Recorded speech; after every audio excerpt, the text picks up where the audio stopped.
Snow Festival. Aspirin. Where's my aspirin?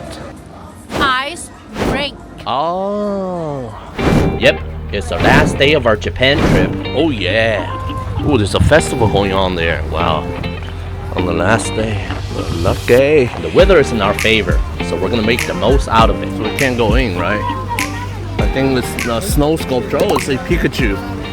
But as impressive as the icy Pokemons were, we weren't too drawn to the crowds. We just took our free photo and we got some free chocolate. There was still so much of Sapporo we haven't seen. Woo! Such a beautiful day. Oh, I'm so happy. I don't know why. Maybe it's the coffee. How do you feel? Nope. So sad. I don't want to go back. Don't want to talk about it right now. Don't ruin my trip. I still want to enjoy the last bit of my trip. Don't remind me of work. You need to pee again? Here, there's a snow there. Make some yellow snow. The Maruyama Park wasn't even on our radar. This one. We're here for the Hokkaido Jingu, the Shinto shrine tucked right within the heart of Sapporo. Hokkaido Shrine. And we only came because the Shiroi Kobito Park, the white chocolate factory, was too far for a half-day trip.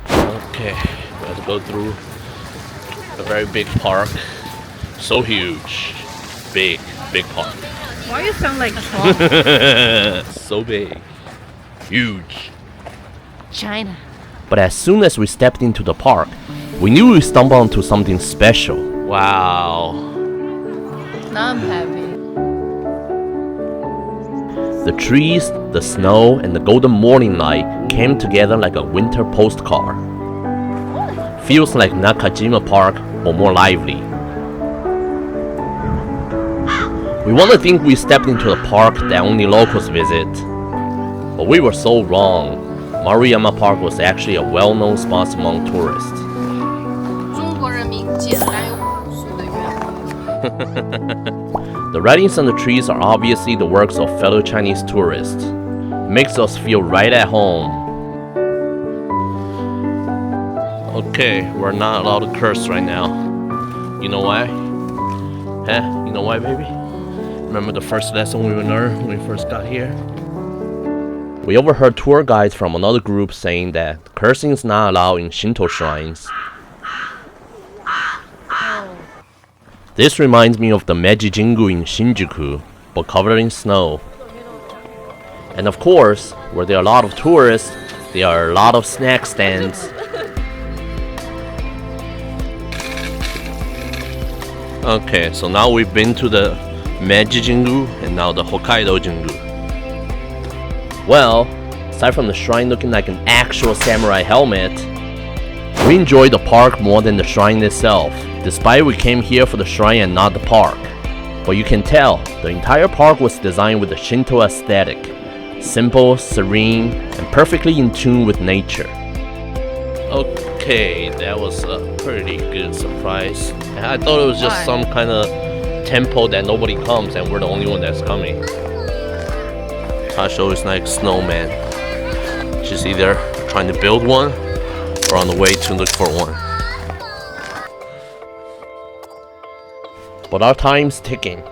Our next stop is Jogai Market. Alright, hold on, let me look at one of the last chance at Hokkaido seafood redemption. Alright, seafood market, here we come.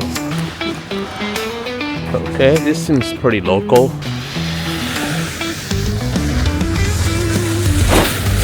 Jesus! I'm going to eat some seafood. Just keep going. Oh. Then we finally arrive at the Jogai Market. Tosh, that's not even the driver's seat.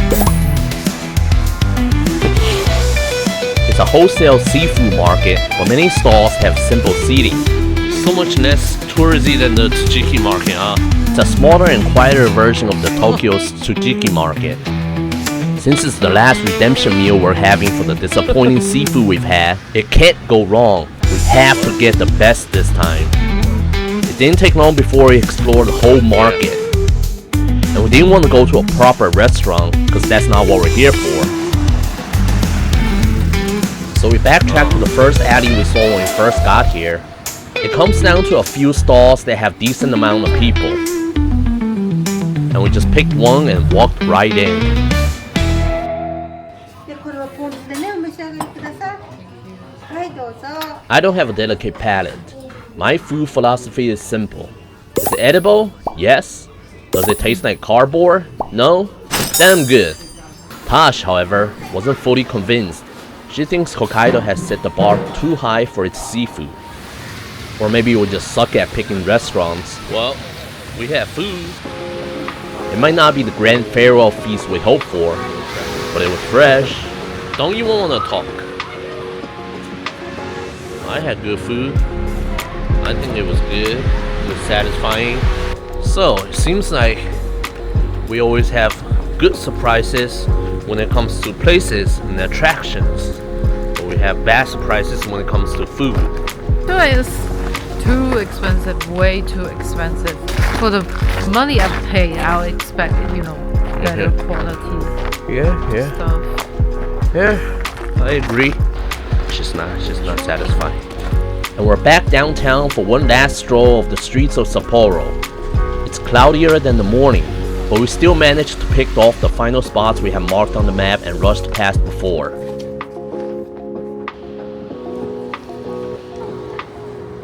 Nice. Very cool.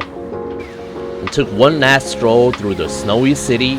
Then just like that, it was time to grab our bags and head to the airport. Leaving for the airport now. Alright, goodbye Sapporo. Just when we thought our luck at food isn't bad enough, we tried to get the famous Hokkaido specific ice cream at the station that we pass by every day but never thought of getting. But where is it? 已经卖完了 Yep, the curse is real. multiple times, multiple days. It's our daily routine, but we never thought of buying the ice cream here. ご利用予定のお客様、6番線にて列車の And just like that, our time in Japan comes to an end. It feels like only yesterday we landed in Tokyo, wide-eyed and jet-lagged, staring at Mount Fuji as the fireworks lit up the night sky. That surreal welcome set the tone for everything that follows. That was exhausting. From the buzzing streets of Shinjuku and Shibuya to petting owls and otters in animal cafes, Tokyo was a whirlwind of contrasts. One moment we were surrounded by neon lights and noise.